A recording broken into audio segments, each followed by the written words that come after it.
estamos aqui na Intermodal, no TrajetaCast, e vamos bater um papo agora com o Marcelo, que é o representante aí do Instituto ADOS.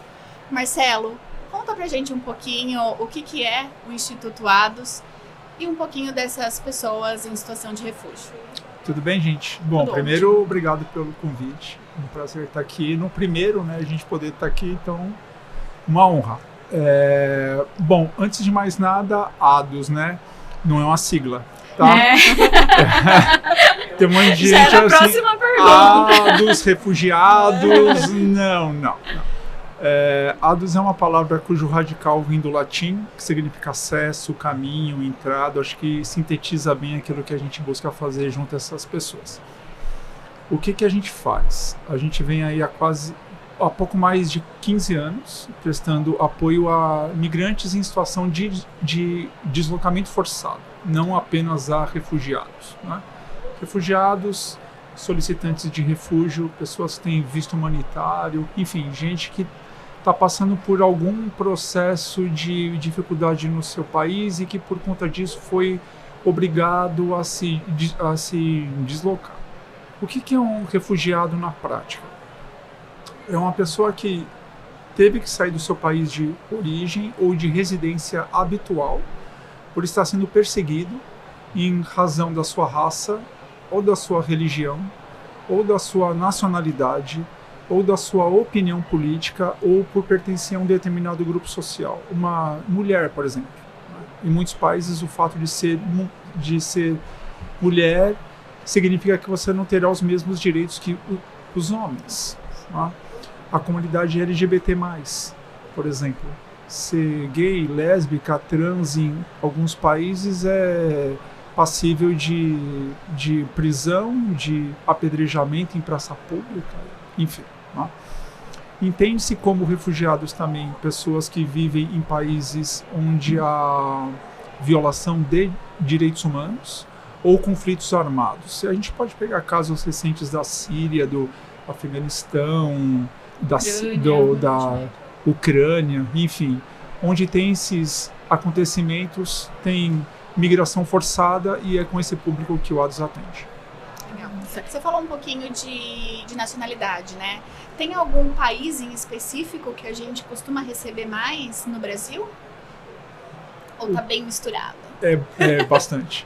O Brasil sempre se caracterizou pela diversidade de nacionalidades, muito mais do que pela quantidade de refugiados, né? Tem uma questão que é importante dizer, que dá base para isso, que é a grande maioria das pessoas que se deslocam em busca de imigração de refúgio, elas vão para países mais próximos.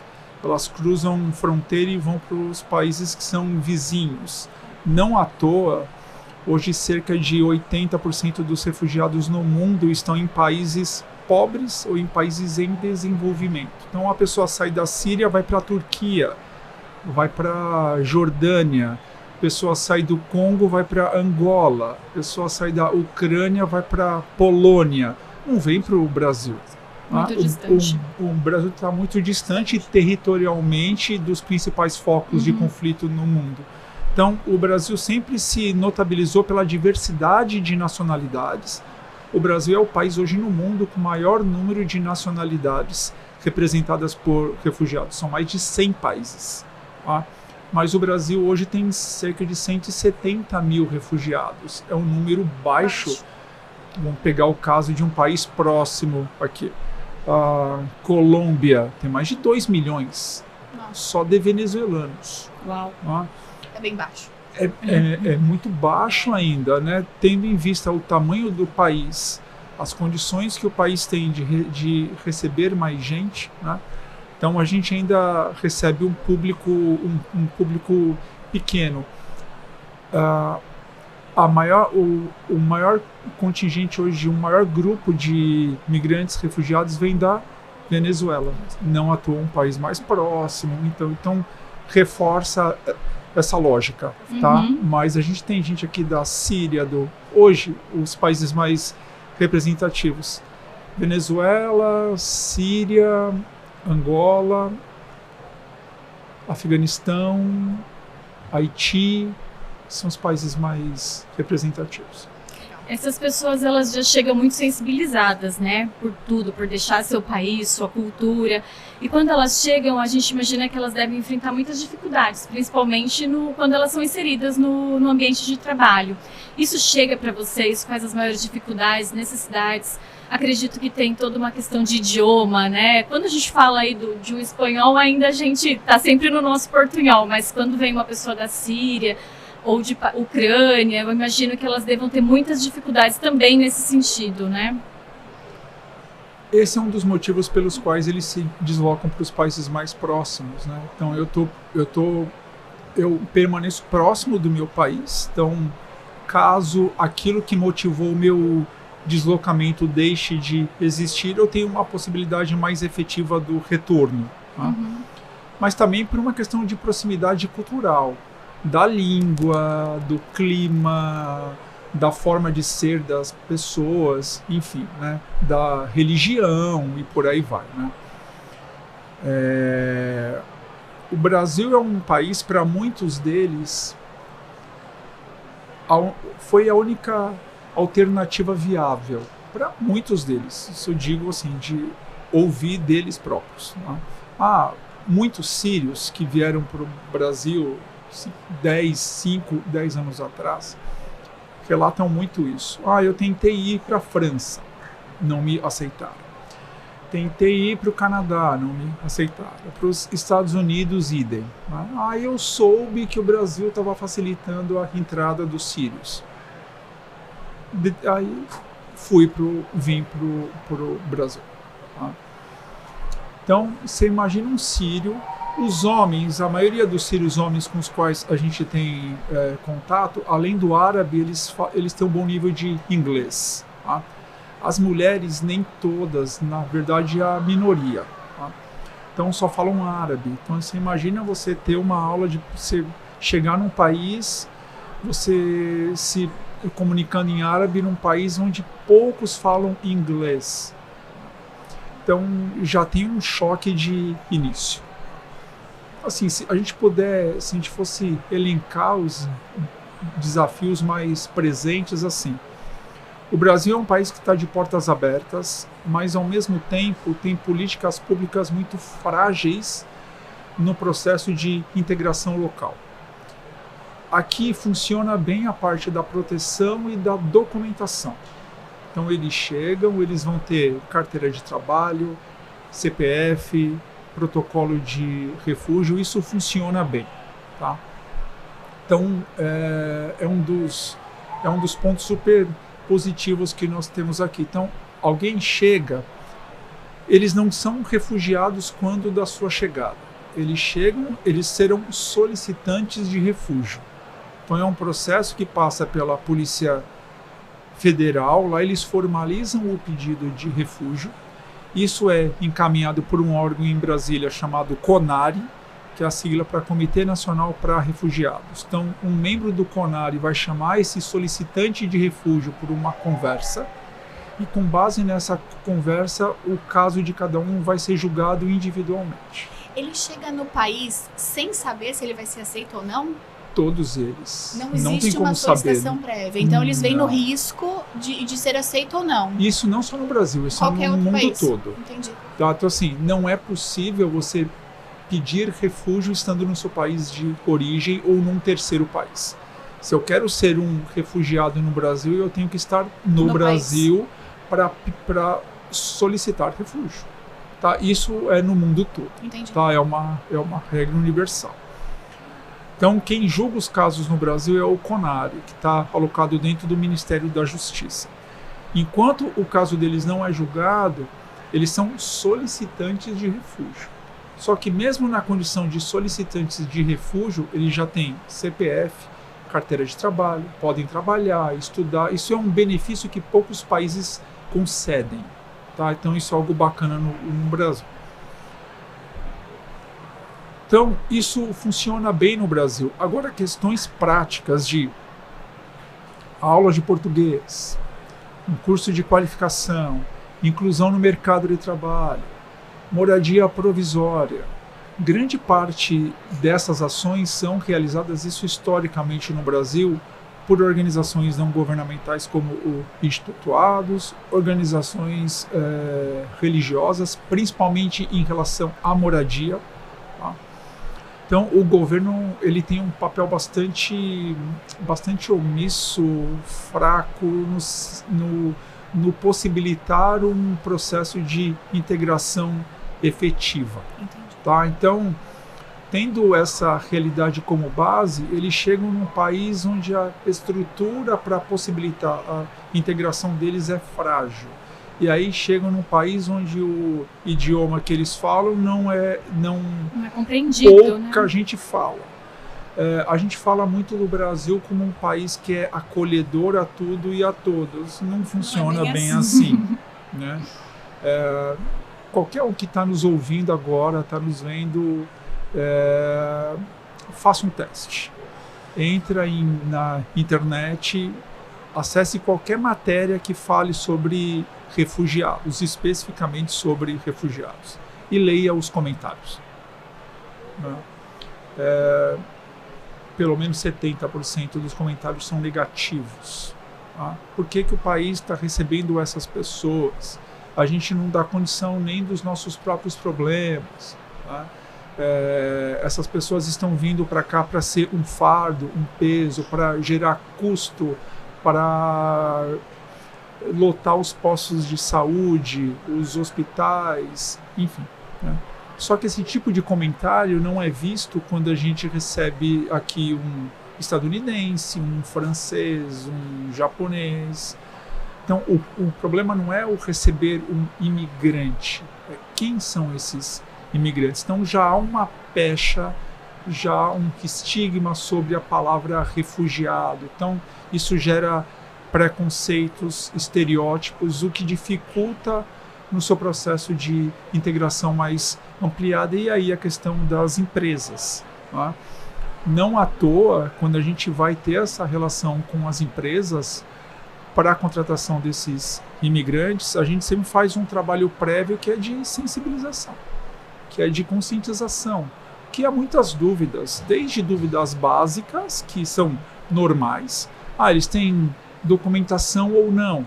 A gente pode contratar como CLT? Pode ter conta em banco ou não, tem carteira de trabalho, sim ou não, a forma de contratação deles é a mesma de um brasileiro. Tem de tudo, assim. A gente já ouviu perguntas do tipo, tem algum tipo de incentivo fiscal ao contratar esse público? Não, né? Até questões mais complexas, que aí denotam e demonstram esses preconceitos, esses estereótipos, né? A gente já ouviu coisas do tipo e não são incomuns, tá? Esse tipo de conversa. Que garantias vocês nos dão que ao contratar alguém de algum país da África, não estou contratando um traficante de drogas? Que ao contratar alguém do Oriente Médio, não estou contratando um extremista islâmico, um terrorista? Porque eu vejo na TV sempre essa coisa dos homens-bomba, não sei o quê, então eu tenho receio de que venha no meio desse pessoal que de fato precisa de proteção gente de má fé. Será que um venezuelano, que um colombiano não é um narcotraficante? Porque eu sei que nesses países tem muito tráfico de drogas, enfim. Tá? Então, a gente tem esse trabalho, esse cuidado de explicar, de mostrar. Tá? Eu lido com isso no ADOS há pouco mais de 15 anos. Tá? Mas fora do ADOS, mais 4. Então, já vai para 20 anos que eu lido com isso. O primeiro passo deles no Brasil é na Polícia Federal. Não à toa, o Estado brasileiro trata a migração como uma questão de segurança nacional. Sempre foi assim. Tá? Então, há todo um cuidado de saber quem está entrando aqui dentro. Tá? Então, a vida dessas pessoas é revirada. Eu nunca soube de nenhum caso de uma pessoa que pediu refúgio e tinha envolvimento com tráfico de drogas, de armas, tinha cometido tudo. Eu nunca soube disso. Pode ser que tenha, mas assim, eu não sei disso. E assim, a gente não vai deixar de acolher quem precisa, porque tem um ou outro no meio que está vindo de má fé, da mesma forma que tem brasileiro que sai do Brasil para estudar, para trabalhar, e tem gente que vai para fora do Brasil para traficar drogas. Tem gente que vai vir para o Brasil com o mesmo intuito. A gente está aqui para apoiar, e isso é um papel do governo, do Estado, não é nosso. Nosso papel é de apoiar. Quem olha isso, quem vistoria a vida de cada um, isso é papel do Estado, não é nosso. Então, assim, são desafios que estão postos aí. Desafios diários, né? Para que a gente possa tentar dar uma força para esse pessoal de maneira mais efetiva. Perfeito. Hoje vocês estão sediados em São Paulo. Sim. E a maior concentração dessas pessoas também são nos estados, aí na região metropolitana. Sim. Como que é a abrangência? Quais estados vocês atendem? Existe expectativa de ampliação? Como que funciona isso? Legal essa pergunta, porque vem no momento em que o ADOS está passando por um processo de replanejamento estratégico, né? Assim, o ADOS existe formalmente há 15 anos. A nossa sede é no centro de São Paulo, na Avenida São João, 313, 11º Já andar. fica aqui, Já todo o fica endereço, se alguém aqui, já quiser. quiser ir Já lá, vai lá. perto Tá da nos Galeria do Rock. Justamente, a Galeria do Rock, do lado do metrô São Bento. A gente está ali, a gente está bem no centro mesmo. É um lugar estratégico, porque grande parte das organizações não governamentais, dos albergues públicos, privados, para o acolhimento desse pessoal, está na região central. O ADOS ele tem a sede em São Paulo, mas tem um atendimento também de maneira virtual a pessoas de outras cidades. A gente já teve uma sede em Campinas. Isso é um desejo nosso de ter uma atuação mais presente e efetiva no interior de São Paulo, que há muita demanda. Bastante. Tá? Tem muita gente saindo do norte e do nordeste, indo para sul e sudeste. E aí, quando a gente fala de São Paulo, muita gente vindo para a capital, mas muita gente indo para as cidades do interior, porque tem muita oportunidade de trabalho. Tem sim, temos muitas Muita vagas. oportunidade. Uhum. Né? Vocês sabem bem disso. A gente está num processo de o ADOS ser um catalisador de uma rede de parcerias para a gente trazer outras organizações que não têm na sua missão o atendimento de imigrantes e refugiados, para que eles possam também inserir esse público no seu quadro ali de apoio. Tá? Posso citar, tem algumas organizações em São Paulo que a gente está começando esse processo por São Paulo, com algumas organizações validando esse modelo, para depois a gente ir para Rio de Janeiro, Minas Gerais, Paraná, Amadurecer um pouco mais antes aqui de expandir. dentro, para depois expandir. Porque tem muita demanda, que essa realidade das pessoas saírem das capitais e irem para cidades do interior não é uma realidade só em São Paulo. Uhum. A gente está vendo isso em Minas, no Rio Grande do Sul e por aí vai. A gente foi procurado só no último mês e meio por 4 empresas de uma mesma cidade, tá? Em Minas Gerais. Queremos também.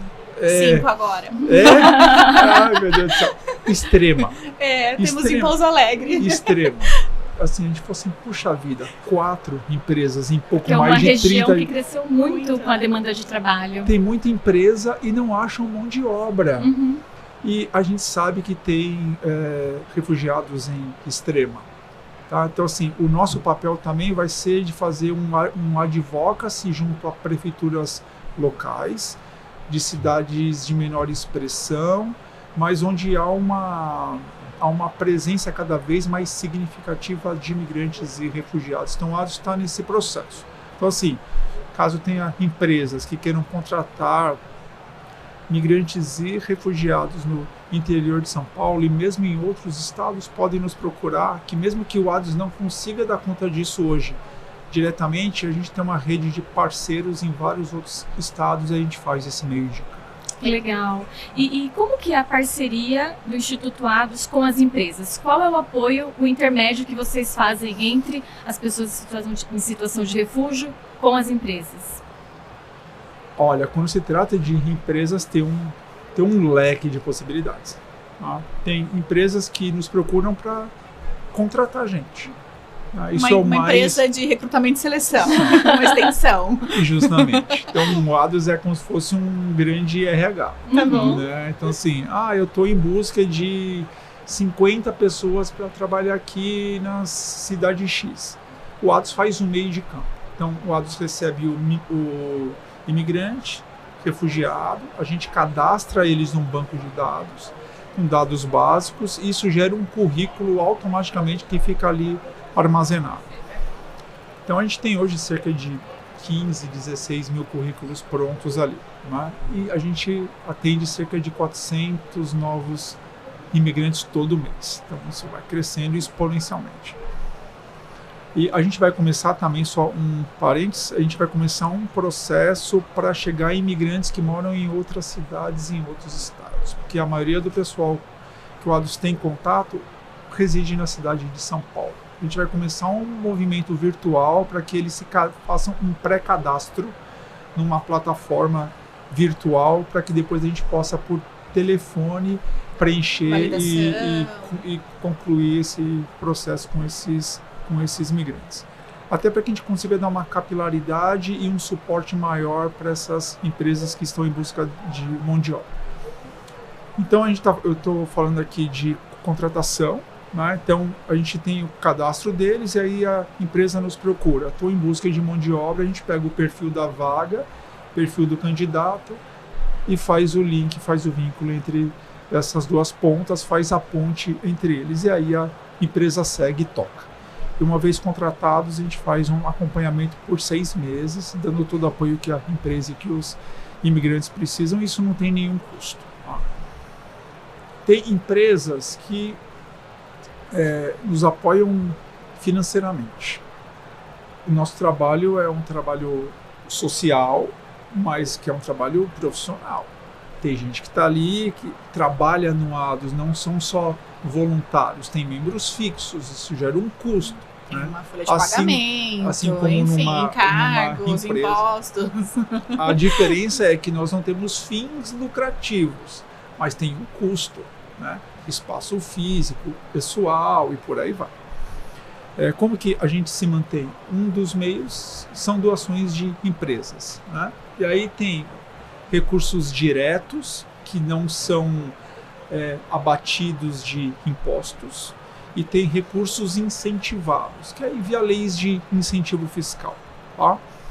Tem empresas que doam produtos, que para nós isso é muito valioso, prestam serviços sem nenhum custo. Então a gente tem uma parceria com um escritório de advocacia, que faz isso sem nenhum custo. Então toda a parte jurídica do ADOS, eles fazem sem nenhum custo. Toda a parte de comunicação, a gente tem um outro parceiro e por aí vai.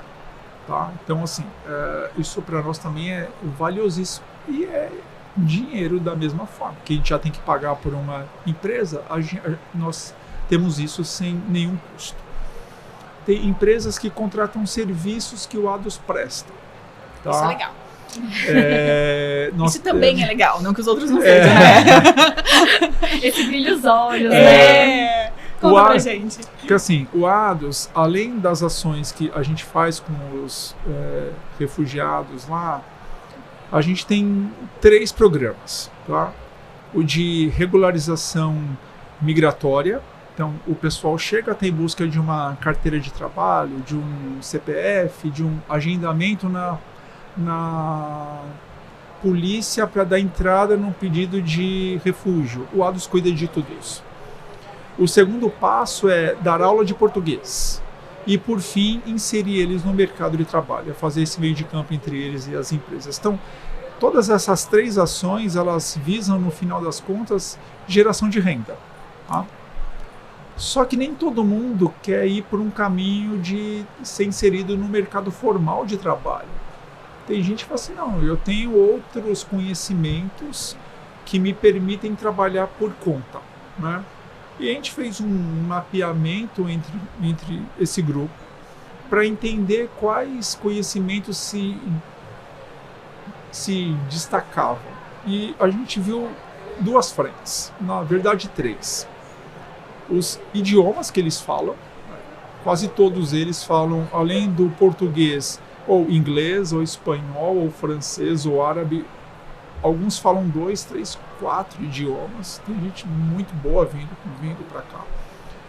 A questão da gastronomia é um outro meio para que eles consigam se manter, ter uma fonte de renda. Chefes de cozinha. Chefes de cozinha. Que Muita legal. gente muito boa. Tem mesmo. Inclusive o livro, né, de receitas. Eu já falo dele já. Puxa, eu não trouxe o livro. A gente marca o podcast parte 2 e a gente traz. É muito bonito. Eu não acredito muito que eu bonito fiz mesmo isso, o gente. livro. Que bobagem. Não vão me perdoar. Eu não acredito que eu fiz isso. Enfim, mas eu vou dar um jeito de mandar o livro para vocês. Mas tem no nosso site, depois o pessoal eu entra lá, livro, viu? tá Já lá, fui conhecer, é maravilhoso. Dá para baixar lá gratuitamente. Então a gente falou assim, como que a gente consegue dar visibilidade, facilitar para que essas pessoas que lidam com gastronomia, com idiomas, músicos, dançarinos, tem muitos também, muitos muito bons.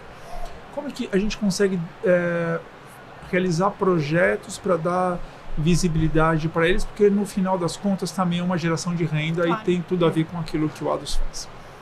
E aí a nossa escolha foi, vamos trabalhar com leis de incentivo fiscal para 2 deles, para gastronomia, música e dança, e o outro, vamos criar uma escola de idiomas. Tá? Então nós começamos um processo 7 anos atrás que era, vamos primeiro garantir que essas pessoas que estão nos procurando de fato dominam esses idiomas. Claro. Não basta dizer, eu sou fluente em árabe, em inglês. A gente precisa tem uma técnica também, isso, né? Então assim, a gente se amparou em profissionais do ramo, que são coordenadores pedagógicos no nosso projeto, que fazem que dão uma porção de testes para esses imigrantes, oral, escrito, enfim, tá? Uma vez que eles atestem que de fato eles dominam esses idiomas, a gente parte por um outro passo, que é trabalhar numa capacitação deles na parte pedagógica. Muitos deles dominam o idioma, mas nunca deram aula. Então, assim, o viver do idioma, né? Não trabalhar com o idioma. Como que eu compartilho isso? A gente fala português e não somos professores de português. Nunca vou dar aula de português. Nunca. Jamais. O conhecimento que eu tenho, ele é limitado para que eu possa me comunicar. Basicamente isso. É claro que um basiquinho ali eu explico, enfim, tenho 2 filhos, então eu fiz isso. Você já alfabetizou alguém. Alfabetizei 2 seres humanos. Então, isso claro, mas o básico, né? Agora, uma coisa é você dar aula para um filho, outra coisa é você dar aula para um adulto que vem da Síria, do Afeganistão, que só fala farsi, persa, árabe, numa mesma sala ter falantes de inglês, de espanhol, de francês. É uma loucura isso. Isso falando do português, né?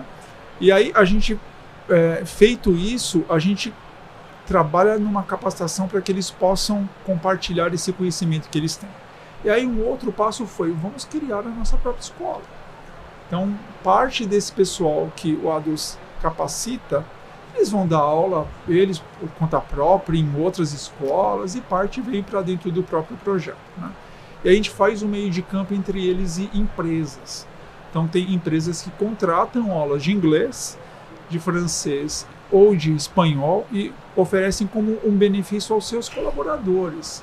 Então é uma forma de apoiar a própria empresa e ao mesmo tempo está vinculando a sua marca com a causa do refúgio sem pagar nenhum centavo a mais. Então, ao invés de pagar por uma aula de uma escola de bairro, paga para a nossa escola. Todo mundo ganha, Acho que a gente já pode fazer um outro convite para quem está ouvindo a gente, né, Marcelo? Então, aí, se a sua empresa está buscando aulas in company, né, de português, de inglês, de espanhol, enfim, entre outras, tá aí uma ótima opção, uma relação ganha-ganha. Super. A gente, assim, esse projeto começou 7 anos atrás com uma empresa ali, vamos fazer um teste, uma turma, 2 turmas. De repente, dentro dessa empresa, a gente já tinha mais de 100 turmas. A coisa cresceu assim assustadoramente, ela nos indicou para outras. Eu não sei nem se eu posso falar o nome das empresas, tá? Então, eu sei também, mas se você tá, quiser então, falar, não, daí então depois deixa para lá. corta, Então, por via de dúvidas, deixa para lá. Mas tem no nosso site, tá? ados.org.br, tem lá projetos, aí tem lá a nossa escola de idiomas que se chama Nós, o Mundo. Legal. Nós somos o mundo todo, né? Então a gente é representado por essa diversidade, né? E o site é a melhor forma das empresas encontrarem vocês? Sim. Hoje, sim. Entre em contato? A gente não vence contato de empresas querendo contratar refugiados. É inacreditável. É bom, mas tem uma questão. Não, é ótimo. Mas a questão é o perfil de vagas. Eu ia perguntar isso, Marcelo. É o perfil de vagas. Desculpa te interromper. O que as empresas buscam? Porque, assim, essas pessoas, quando elas são contratadas, claro que a gente tem que buscar o trabalho digno, né? E elas têm esse trabalho digno, esse perfil adequado quando elas chegam na empresa? O que as empresas buscam? Buscam cargos de base? Só para entender a nível de curiosidade mesmo. Só para eu fechar aqui antes, então assim, as empresas elas nos procuram basicamente, elas podem nos ajudar na contratação, com doação de produtos, serviços, recursos, na contratação das aulas de idiomas.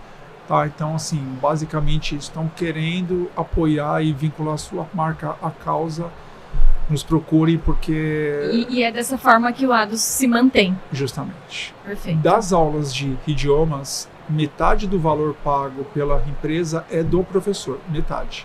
Livre de encargos todo. A outra metade paga plataforma, comunicação nossa, treinamento, pessoal, sobra uns 20%, que é alocado dentro do Instituto ADOS. Então, ao contratar uma aula de idioma, a empresa também está apoiando, mesmo que indiretamente, o curso de português, a parte de documentação, a parte de inclusão no mercado de trabalho, porque parte desse recurso ele é realocado para dentro do Instituto ADOS de uma forma geral, tá? Bacana. Para a questão de empregabilidade.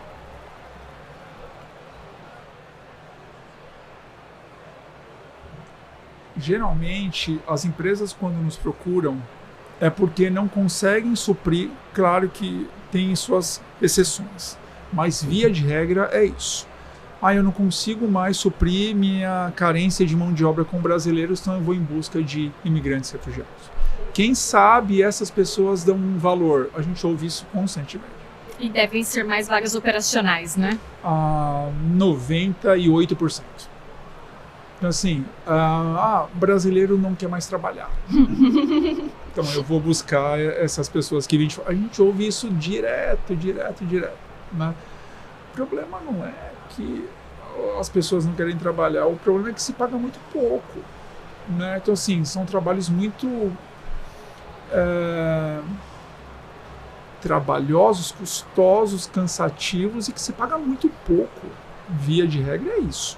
Então, assim, a gente recebe lá de centenas de vagas todos os meses. Aí as pessoas acham, as empresas acham que o pessoal, só porque está aqui na condição de migrante, vai abraçar tudo. Coisa. Não, as coisas não são assim, né? Você vem, vai trabalhar 6 dias por semana, 12 horas dia e vai ganhar R$1.300. Enche de vagas, assim. Quem quer? Poucos querem. E é compreensível, você malemar paga um aluguel. é muito difícil. Né? Assim, a gente tem muita demanda por área de facilities, limpeza, portaria, segurança. Tem nichos de mercado que contratam muito. Redes de supermercados, esses atacadões, assim, contratam bastante. Construção civil, tem muita demanda de mão de obra e é um setor que se paga um pouco melhor. Então, assim, a gente consegue dar muita vazão. Agora, tem redes de hotéis, restaurantes. Pô, você imagina você contratar uma camareira para o seu hotel que fala inglês e francês. Isso é surreal, assim. Então, assim, só benefício, né? Justamente. Nossa, eu quero uma camareira que fala inglês. Quando que você consegue isso no Brasil? Nunca. Né? Então, assim, vem na qualificação que eles têm uma oportunidade para as empresas também. Né? Então, é por isso que muita gente nos procura. Agora, o grande desafio tem gente que vem com perfil para esse tipo de vaga? Tem, claro que tem. Para um chão de fábrica, para um trabalho mais operacional? Tem gente que tem o Fundamental 2, ensino médio? Tem, claro que tem. Mas tem uma quantidade muito grande de gente, estou falando na casa de 30% mais ou menos, são dados oficiais do governo brasileiro, que atestam que ou eles têm graduação completa ou incompleta, cursos de pós-graduação, enfim. Então tem muito médico, uma profissão, engenheiro, tem contador, tem advogado, né? Não à toa, tendo em vista essa realidade, que muitos deles falam assim, não, eu ganho mais trabalhando por conta, cozinhando na minha casa, eu ganho mais.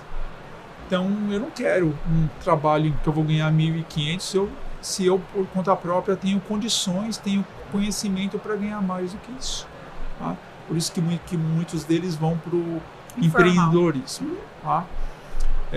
Então esse é um desafio, que é sensibilizar as empresas para que elas abram a oportunidade, a possibilidade para que essas pessoas mais qualificadas possam ser inseridas em áreas parecidas com as suas, análogas com as suas, mesmo que um engenheiro que não tem o seu diploma revalidado no Brasil, ele não possa assinar um projeto, mas que pelo menos ele fica ali como um assistente. Ele pode ser um mestre de obra, de repente, faça algo né? Na mesma área. Né? Então, o nosso papel junto às empresas é esse também, de valorização dessa mão de obra. A gente está falando de emprego, dessa mão de obra qualificada que está vindo para cá. Não são meras ferramentas para trabalho braçal. Tem gente para isso? Tem. Mas tem muita gente muito boa e é um desperdício. Então olhem com mais cuidado, com atenção. Então esse é o grande desafio que nós temos hoje, de viabilizar vagas para esse pessoal mais capacitado. Acho que é isso, né, gente? Nós recebemos dentro da Trajeta algumas pessoas através do ADOS em situação de refúgio. É muito gratificante. A diversidade cultural que isso traz enriquece muito quem convive com essas pessoas. A própria sensibilização nós refizemos agora recentemente, porque também tem muita troca dentro da empresa e de tempos em tempos a gente precisa revalidar esses nossos compromissos. E foi muito interessante ver os depoimentos das nossas pessoas que estão conosco já há mais de 3, 4 anos na empresa, que tem o seu crescimento e o quanto eles valorizam o trabalho, tudo que eles construíram agora, né, nessa nova casa, nesse novo, né, no nosso país, que eles tiveram que adotar aqui também como uma segunda casa. Tudo isso é ao trabalho deles, né? Então é só abrir a porta que as pessoas elas se dedicam muito e elas dão muito valor quando elas participam ali com a gente, né, Chay? Eu acho sim também, né, gente? A gente recebe muitos relatos onde vem primeiro, né, o pai, Uhum. E aí, se você quiser até colocar um pouco sobre isso, eu acho que é importante, Marcelo. Legal. Vem o pai, a hora que ele sente confiança, que ele tá bem recebido, que ele de repente conseguiu uma profissão, ele consegue trazer esposa, seus filhos, e eles realmente passam a viver, não só a sobreviver, mas realmente a viver a vida aqui no Brasil ou em qualquer outro país. E é aí que a gente ganha, porque esse colaborador ele acaba sendo chave pra gente, porque ele realmente se dedica. Então é um processo muito bonito até de ver. Não é fácil, porque não é fácil também receber, né? A gente tem que preparar líder, a gente tem que preparar, tem a questão de idioma, como você comentou, a liderança não está preparada, a gente tem que ter uma atenção redobrada com toda a questão de discriminação que pode acontecer. Então a gente fica sempre muito atento a isso, mas o retorno que a gente recebe deles é muito positivo, né? E quando eles conseguem realmente trazer a família de uma maneira saudável para cá, aí que a gente ganha muito mais, né? Vocês trouxeram 2 pontos, eu acho que são muito, muito relevantes a gente poder conversar mais aqui sobre. O primeiro é o perfil das pessoas que estão vindo para cá, né? Resgatando aquilo que foi dito de a tendência das pessoas migrarem para os países mais próximos, né? Como o Brasil sempre esteve distante dos principais focos de conflito no mundo, isso impactava no perfil, isso direcionava o perfil do público que vinha para cá, que era geralmente do sexo masculino. Então, geralmente vinham os homens, né? Mesmo tendo esposa, filhos, eles ficam no país de origem, os homens vêm para cá. Por uma questão de recursos. Então, eu vim de um país da África, de um país mais pobre, não tenho recurso para vir com todo mundo para cá. Então, eu vou para o Brasil, entender um pouco da realidade ali, ver as possibilidades, perspectivas. Uma vez que eu estou minimamente estabelecido, aí sim eu tento trazer esposa e filhos. A gente já teve dados estatísticos de 5, 6 anos atrás, de cada 10 refugiados no Brasil, a gente já chegou a ter, eram 9 homens e 1 mulher. Hoje são 5. Por quê também?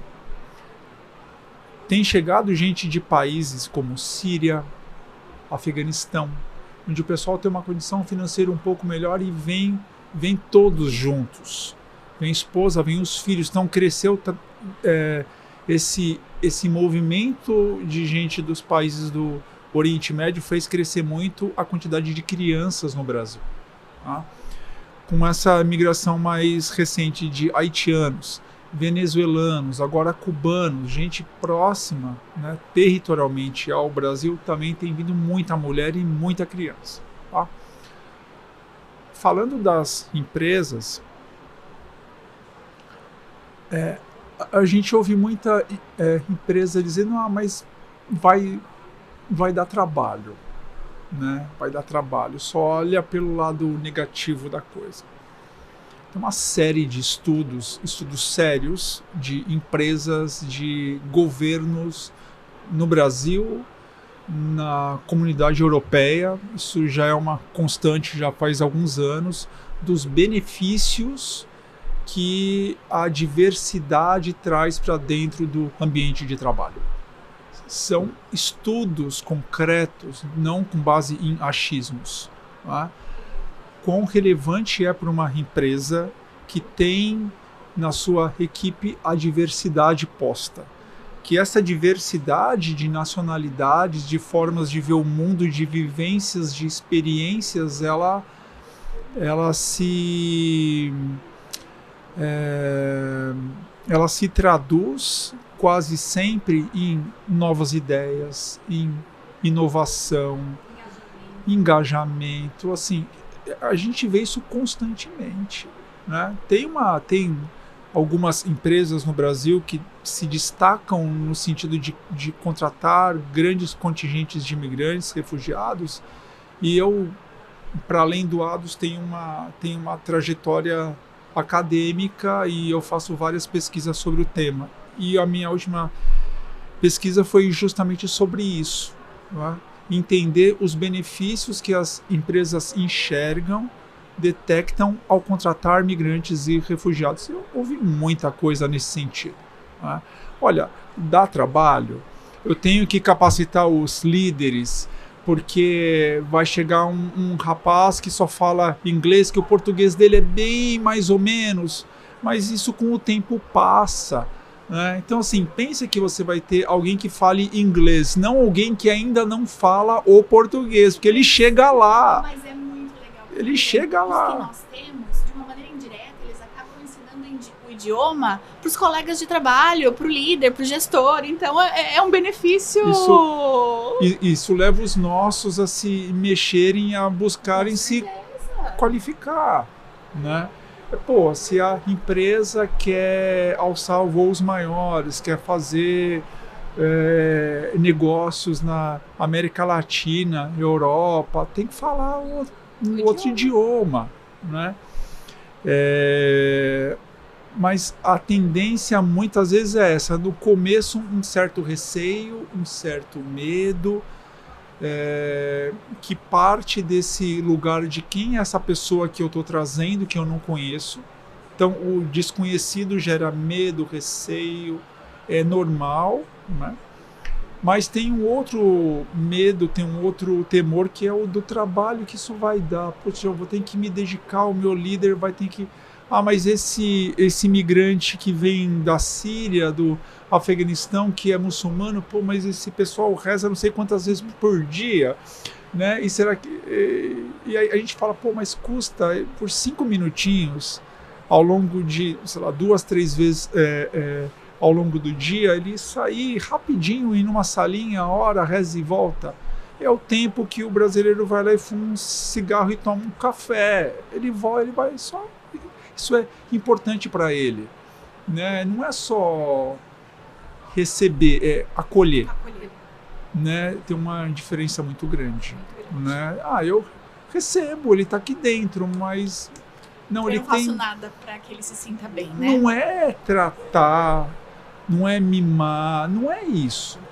Mas é entender que essa pessoa, num processo inicial dentro da empresa, ele vai carecer de alguns cuidados que outros não têm, porque ele veio de um outro país, fala um outro idioma, não conhece bem a nossa cultura.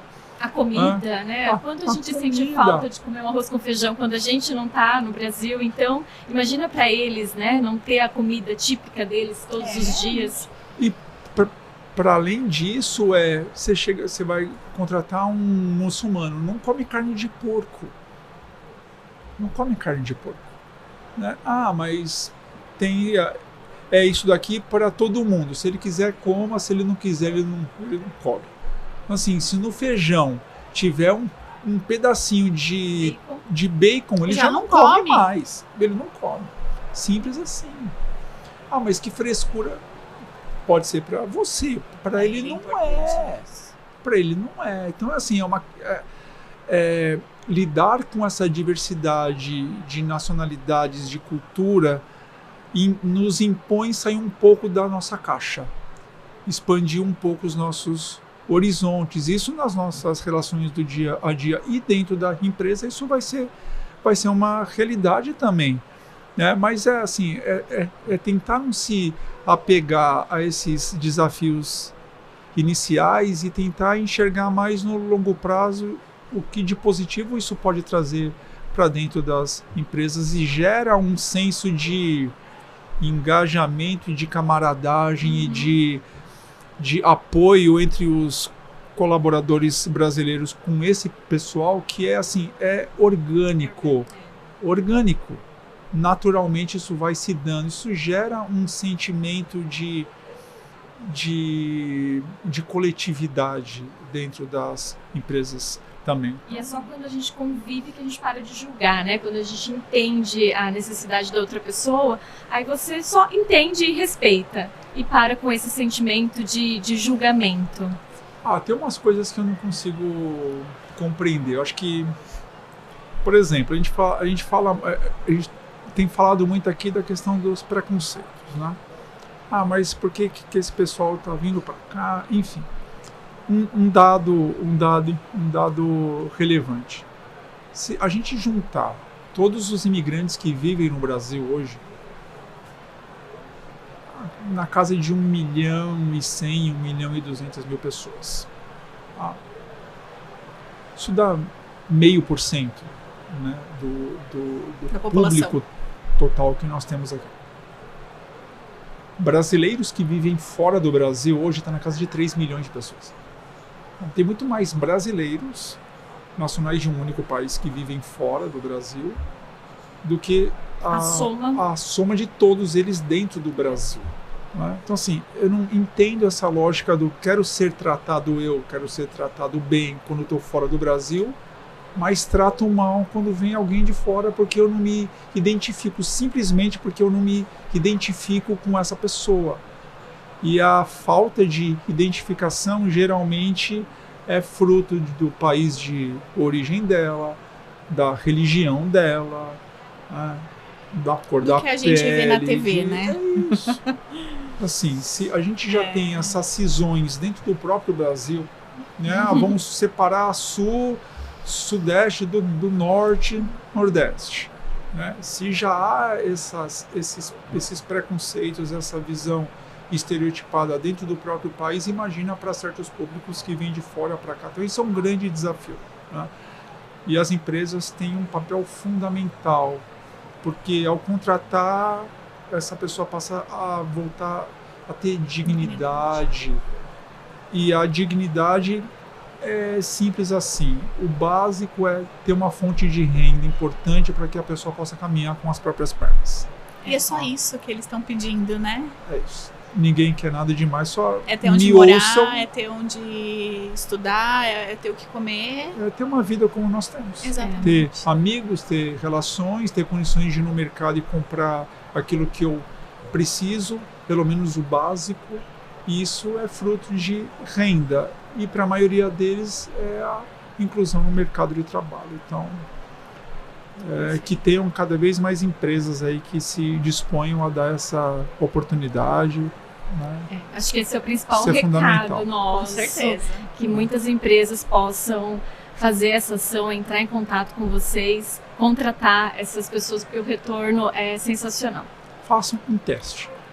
É isso. Mas deem o tempo necessário para a maturação, né? Exatamente. A gente começou acho que há 3, 4 anos atrás. É isso. Então a gente está numa fase agora de tentar expandir, de expansão, porque deu certo, né? Então a gente vê um dos nossos, né, pessoas aí em situação de refúgio que foi contratada e passou por um processo de promoção, é até exemplo para os outros. Né? Temos, sei lá, 200 poderiam ter sido promovidos. E ele foi. Né? Então, as oportunidades são iguais para todos. E isso também estimula os demais. Sim. É isso, ter paciência, mas vale a pena. Tem uma questão aí no sentido da paciência, né? E a gente fala isso muito para os imigrantes, né? Eles acabam tendo uma responsabilidade não só sobre eles, mas sobre os demais. Em que sentido? Geralmente as empresas têm pouca paciência. Então, eu contratei não deu certo, eu não contrato mais ninguém. Eu falo assim, puxa, se a lógica fosse para os brasileiros, eu tentei não deu certo, acabou. Fecho a minha empresa e não contrato mais ninguém. Gente, pelo amor de Deus. Porque assim, tem uma lógica de que é como se fossem um pacote e todos eles fossem né? São indivíduos, cada um é um. E não é porque é um migrante que saiu de um país que está em guerra que vai ser dedicadíssimo e vai ser grato a tudo. Não. O ser humano não é simples de decifrar assim. Não é 5 assim. filhos dos mesmos pais, cada um tem uma característica diferente, né? Então, assim, não dá também para partir do pressuposto de que eu vou contratar um imigrante e ele vai ser uma pessoa excepcional, vai se dedicar ao máximo todos os dias. Nem sempre isso é real. Então, e a gente diz isso para as empresas. Olha, não acho que vocês não coloquem sobre a causa uma responsabilidade que esteja nas costas desse indivíduo. Ele responde por ele e não pelo coletivo. Não é porque ele não deu certo que nenhum dará. Tem vários casos assim. Poxa, eu contratei 2, 3, não deu certo, vou ir para mais 2, 3. Puxa, esses deram super certo. Nós tivemos uma experiência, acho que uma primeira experiência, acho que foram 10, se eu não me engano. Todos deram certo. A nossa experiência, ela foi 100% satisfatória. Foi sorte. Tivemos. Ok. Será assim sempre? Não. Talvez nessa próxima rodada não seja assim. Mas a nossa primeira experiência, ela deu muito certo. Nem todos continuam com a gente, porque outros encontraram outras oportunidades de trabalho, enfim. Mas não tivemos problemas ou desgostos ou desacordos com nenhum deles. Então, assim, por isso que a gente apoia muito aí a causa, porque a gente acha que vale muito a pena. E tem uma outra questão que aí a gente vê que as empresas, muitas vezes, elas vão descascando camadas assim, não deu certo com essa pessoa de um país X. Então eu vou tentar com alguém do país Y. E aí deu certo com um de um outro país. Agora eu só quero gente desse país. Assim, você está errado de novo. As empresas escolhem a nacionalidade? Algumas sim. Porque assim, tem a depender do trabalho, tem nacionalidades que têm um perfil mais próximo. Aderente. Por exemplo, construção civil. Os haitianos são excelentes. Excelentes. Assim, quando a gente fala de construção, pessoal, tem haitianos aí? Olha, mas temos gente que tá vindo para, não, eu não tive uma boa experiência. Os haitianos são mais trabalhadores, tem mais o perfil para esse tipo de serviço, que é um trabalho mais pesado. Então, tem uma questão de eles têm um biotipo mais forte, né? Tem tudo isso. Tá? Até aí, a depender do nicho de mercado, por uma questão de biotipo, de perfil histórico, a gente até entende. Agora, generalizar isso, não, eu só vou contratar gente desse país porque eu tenho 2 membros desse país que são excelentes. Falo assim, gente, nem todo mundo é igual a Maria e o João que estão lá. Vai ter gente desse país que não vai dar certo. E aí, uma vez que eles não derem certo, vocês não contratam mais ninguém desse país, a lógica não deve ser essa. Então, assim, esqueçam nacionalidades, são seres humanos. A gente precisa olhar para as pessoas. Para as pessoas. O perfil do indivíduo, independentemente de nacionalidade, religião, é o indivíduo. Se for generalizar, não vai dar certo. Perde a individualidade. Então, assim, isso é o que a gente trabalha muito junto às empresas. Perfeito. Sabe? E aí é um trabalho que é o mesmo para eles. Mas a gente não tem diferenças por nacionalidade, mas tem por religião. Um muçulmano tem a questão da reza, tem a questão da alimentação. Tá? Coisas que eu particularmente fui descobrindo com o tempo. Oh, meu Deus do céu. Aquele pozinho que a gente põe na água, a mistura fica a gelatina. A gelatina que a gente vende aqui, ela é feita com o tutano da carne do porco. Nem a gelatina eles comem. Eles não comem. Que é o mais servido, né? De refeitórios, né? Só que para eles tem. Só que é do tutano da carne do boi. Então lá eles comem. Aqui eles não comem. Então assim, mas gelatina, mas tem carne de porco aí, eles não comem. É interessante. Então assim... A gente não para pra pensar, né? Não. Uma vez a gente foi fazer uma festa, o Ados Novo de trajetória, a gente fez uns lanchinhos. Pão, presunto e queijo. Já não deu. Pão, presunto e queijo. Eu, ao longe vendo, um monte de gente abrindo o pão, olhando, deixava lá. Abre, olha, deixa. Gente, o que está acontecendo? Será que está estragado? Não, tem presunto. Ah, mas tira o presunto. Não, teve o contato, tá contaminado, eles não comem. Então a gente Só a vivência, né? A gente levou um monte de pão com presunto e queijo embora, doou pra não sei quem. É isso. Salsicha. Mesma coisa assim, erros básicos e que a gente compartilha isso dentro das empresas.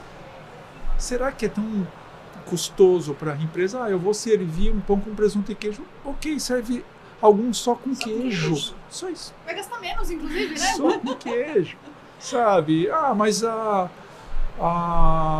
sobremesa hoje é gelatina. Põe uma laranja. Põe uma fruta. É isso. Eles não vão comer. Eu acho. E outra, você não vai contratar 30 mil pessoas. Vai ter 2, 3 ali, não custa nada. Acho que assim, gestos simples mostram que você se importa em cuidar dessas pessoas e respeitar as suas individualidades. Eu acho que isso é fundamental. Perfeito. Marcelo, muito obrigada. A gente está combinando aqui o podcast 2 com o depoimento de um dos nossos membros, que deu super certo. Mas assim, muito obrigada, parabéns aí pelo trabalho.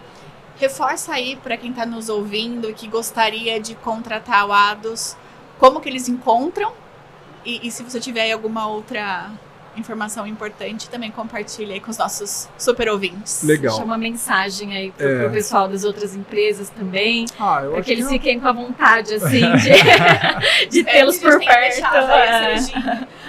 Não, eu primeiro queria agradecer vocês, né, pelo convite e pelo fato da empresa estar apoiando essa causa, que para nós é fundamental, muito bacana, que vai para além da contratação. Né? Acho que é o cuidado, a gente está conversando, acho que a gente vai ter 2 caminhõezinhos desses daqui com um adesivo do Ados, então vai dar uma divulgada no nosso trabalho. Então, o Ados na estrada. Assim, são coisas que para a empresa talvez não seja nem tanto, não gere um custo elevado, mas para nós, para a causa, isso faz uma diferença gigantesca. Né? É o nome do Ados e por consequência da causa que vai estar aí andando pelas ruas de São Paulo e do Brasil todo, né? Então, ações simples, muitas vezes ações simples fazem uma diferença grande, né? Então, para além do agradecimento, é reforçar esse convite, né? Nós não temos recurso, nenhuma organização que trabalha com migração, refúgio, tem recurso do governo. Nenhuma. Tá? Zero. A maioria das organizações que trabalham com migração e refúgio no Brasil são organizações católicas, então tem o recurso da igreja. O Ados não é nenhuma coisa e nem outra. Então, assim, a gente depende muito de doação de indivíduos. Tá? Então, a pessoa vai lá, entra no site ados.org.br, está lá, doe. Clica lá, faça uma doação de R$30 mês, de R$40 mês. Às vezes você gasta isso num bar para tomar um aperitivo ali. Né? Isso para nós faz muita diferença. Mas principalmente empresas. Empresa tem uma condição melhor, não só de fazer uma doação, mas de engajar os colaboradores numa ação, numa campanha. Fazer a doação de um produto, a prestação de um serviço, dar visibilidade, pôr a logomarca numa ação, um convite como esse daqui, né? Em vez de convidar uma outra pessoa, a gente está aqui, está podendo falar do nosso trabalho, né? Uma empresa vai fazer uma festa de fim de ano, sei lá, algum evento. Pô, eu vou contratar um cantor, contratar um refugiado. Tem vários excelentes. A gente fez um evento no Teatro Municipal de São Paulo, envolveu um cantor congolês, o Leon, a Marmoni do Irã, a Ola da Palestina, o Zé Cabaleiro e o Chico César. Ai, que show! Então, assim, a gente consegue engajar um pessoal, alguns artistas brasileiros para dar essa visibilidade. Então, assim, eu vou contratar um músico. dá uma chance para uma pessoa dessa. Vai ter uns comes e bebes numa festa nossa. Contrata um imigrante. Eu quero contratar uma aula de idioma. Não é caridade. São serviços feitos com uma qualidade assim, excelente. Então, assim, façam um teste, nos procurem, entendam um pouco melhor dessa realidade. E no final das contas, a gente quer que as empresas se envolvam e que entendam que isso é um benefício, é um jogo de ganha-ganha. Não é caridade, é ganha-ganha. Então a gente está tentando mostrar isso, que é meio óbvio, mas que as pessoas jogam muita luz nos possíveis desafios, mas não enxergam por trás tanto de benefício, de coisa boa que tem nessa relação. Então, nos procurem, o nosso site está lá, tem canais via e-mail, WhatsApp. Geralmente quem atende sou eu mesmo, então a gente vai se falar. Oportunidade, acho que seria a palavra. É isso. www.adus.org.br e do lado da Galeria do Rock. Do lado da Galeria do Rock, já faça uma visita. Pertinho, já vai lá. Se precisarem também alguns RHs, a gente também pode compartilhar a nossa vivência junto com a parceria, né? Vai ser um prazer. Legal. Marcelo, muito obrigada. Obrigado, eu. Fica aqui o nosso convite já para o podcast parte 2. Tendo o convite, a gente vai estar sempre junto. Conta muito com a gente. Vamos colocar o Adus na estrada agora. Obrigado. Obrigada, Obrigada. gente. Valeu.